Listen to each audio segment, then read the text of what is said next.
Et bienvenue sur Mardi Collection épisode 3. Aujourd'hui, je vais vous parler d'un film mal aimé par la critique et méconnu du grand public. Ce film se nomme Only God Forgives, réalisé par Nicolas Refn qui s'associe pour la seconde fois à Ryan Gosling. Leur première collaboration était un film pour le coup qui lui avait été publicité par la critique et par le grand public puisqu'il s'agissait de Drive qui est un carton monumental que je considère comme un chef-d'œuvre.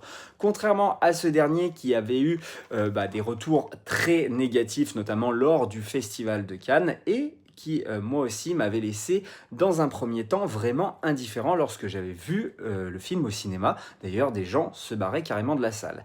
Mais il est vrai que étrangement j'ai été attiré par ce film, j'ai voulu le revoir à plusieurs reprises et ce pour plusieurs raisons. Je vais vous parler d'abord un petit peu de l'histoire pour vous donner envie, mais on suit le personnage de Julian, du coup qui est campé par Ryan Gosling, qui tient il tient une salle de boxe en Thaïlande, à Bangkok plus précisément, et il va voir son frère se faire assassiner, hein.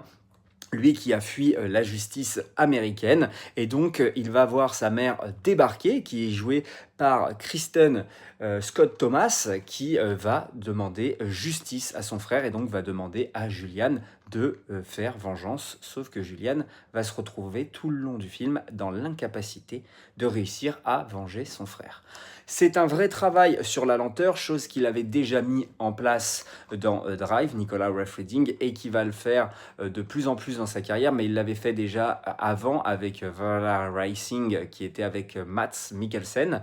Donc voilà, c'est quelqu'un qui travaille la lenteur, et il est vrai qu'on peut très rapidement décocher et s'ennuyer pendant ce film, mais il y a tellement un vrai travail esthétique et d'acting, je trouve, parce que là, encore une fois, c'est un film très silencieux, où vraiment ça va se porter sur les jeux de lumière. Là, pour le coup, Drive, il est plus de couleur, je trouve, bleutée. Là, on est vraiment sur une couleur rougeâtre, orange, vraiment exceptionnelle. Il y a un vrai travail sur la lumière et un vrai travail encore d'acting, parce que je pense que Ryan Gosling décoche encore moins de phrases et de mots que dans Drive. Alors, ça ne veut pas dire que c'est forcément bien, mais je trouve ça particulièrement culotté, voilà, tout simplement. C'est un film qui est très gore aussi par moments, hein, vraiment très très visuel.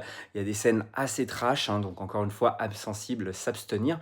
Mais c'est un film qui marche, je trouve, justement par le biais de toutes ses qualités, mais un film, encore une fois, je dis, où on peut décocher assez rapidement, mais qu'on y retourne avec plaisir, en fait, parce qu'on est vraiment attiré par son esthétisme et on essaye de comprendre ce qui s'y passe sous les yeux. Voilà pour Only God Forgives.